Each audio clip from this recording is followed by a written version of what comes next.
Hello बच्चों। आज हम क्लास 12 की इंग्लिश की famous story the rat trap को एक इंटरेस्टिंग कहानी की तरह समझेंगे।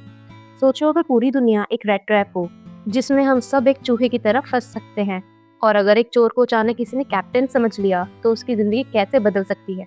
तो चलिए स्टोरी स्टार्ट करते हैं। एक आदमी था जो वायर के छोटे रैट ट्रैप्स बनाकर बेचता था। वो मटेरियल दुकानों और फार्म से मांग कर लाता था, लेकिन उसका बिजनेस बिल्कुल प्रॉफिटेबल नहीं था।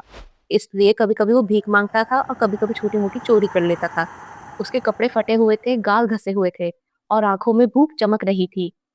उसके दिन की भूख, थकान और अकेलेपन से भरी हुई थी। ज्यादातर लोग उसके लिए दरवाजा भी नहीं खोलते थे। कभी किसी घर से थोड़ा सा खाना मिल जाता, कभी कोई मजबूरी में ब्रेड का टुकड़ा दे देता और कई बार उसे भगा दिया जाता था।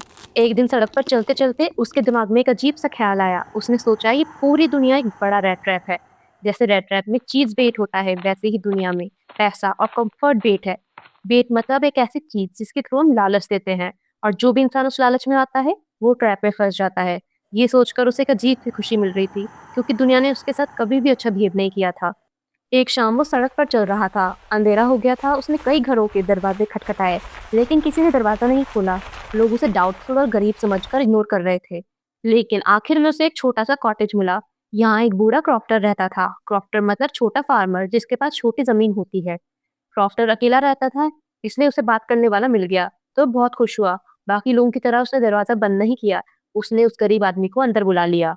उसने उस आदमी को खाना खिलाया, टबैको दिया और दोनों ने कार्ड्स भी खेले। क्रॉफ्टर ने प्राउडली बताया कि उसकी काऊ उसका खर्चा चला देती है। उसने प्रूफ के लिए खिड़की से 30 क्रॉनर निकाल कर भी दिखाए, जो उसने एक लेदर पाउच में रखे थे। रात को क्रॉफ्टर ने उसे घर में सोने की जगह दी। अगली सुबह दोनों जल्दी उठ गए। क्रॉफ्टर अपने काम पे जाने लगा। पैडलर भी उठ गया और गुड बाय बोलकर निकल गया, लेकिन सिर्फ आधा घंटे बाद वो वापस आया। इस बार उसने दरवाजा नहीं खटखटाया। वो खिड़की के पास गया, ग्लास तोड़ा, हाथ अंदर डाला और 30 क्रॉनर का पाउच चुरा लिया। फिर पाउच वापस वहीं लटका दिया और पैसे पॉकेट में डालकर चला गया। उससे अपनी स्मार्टनेस पर बड़ा गर्व हो रहा था।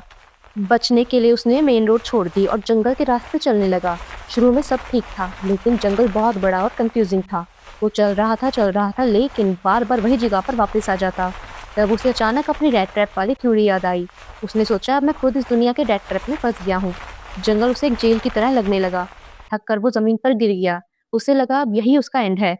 तभी उसने दूर से एक आवाज सुनी, हैमर की आवाज। ये आवाज आयरन मिल से आ रही थी। उसने हिम्मत जुटाई और उस आवाज की तरफ चल दिया।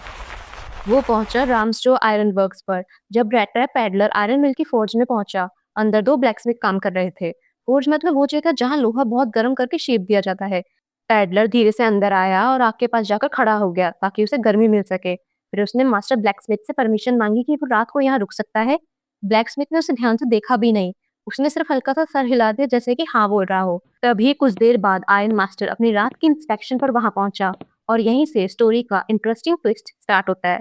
आयरन मास्टर ने उसका चेहरा देखा और उसे अपना पुराना दोस्त समझ लिया। उसने कहा, अरे कैप्टन नीलसोलफ, तुम यहाँ?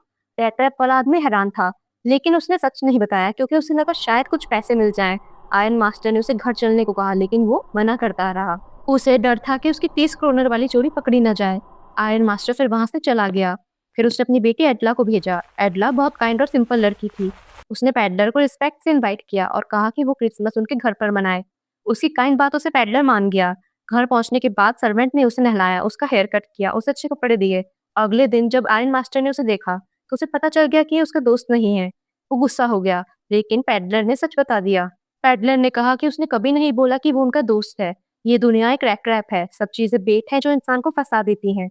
आयरन मास्टर उसे घर से निकालना चाहता था, लेकिन एडला ने कहा, बेचारा पूरी साल भटकता है, कम से कम क्रिसमस का एक दिन शांति से उसे रहने दो।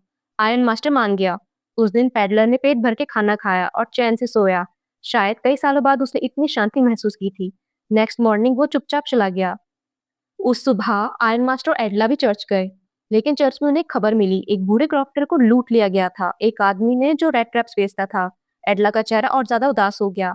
आयरन मास्टर ने कहा, वाह क्या अच्छे इंसान को तुम घर लाई हो। लेकिन घर पहुंचकर उन्हें पता चला पेडलर कुछ भी चुरा कर नहीं ले गया। उसने एक छोटा पैकेज छोड़ा। उसमें थे 30 क्रोनर, एक रेड ट्रैप और एक लेटर। लेटर में लिखा था, मिस एडला, आपने मेरे साथ एक कैप्टन जैसे रिस्पेक्ट से बिहेव किया, इसलिए मैं भी आपको कैप्टन की तरह रिस्पेक्ट कर रहा हूँ। ये पैसे उस बूढ़े आदमी को वापस दे देना। अगर आपकी काइंडनेस नहीं मिलती तो मैं भी इस दुनिया के रेड ट्रैप में फंस जाता। लेटर के एंड में साइन था, कैप्टन बॉन्ड स्टाले, जो कि आयरन मास्टर के दोस्त का नाम था। इस कहानी का मैसेज सिंपल है, काइंडनेस किसी भी इंसान को बदल सकती है। तो दोस्तों, अगर आपको वीडियो पसंद आया तो वीडियो को लाइक और चैनल को सब्सक्राइब करना ना भूलें।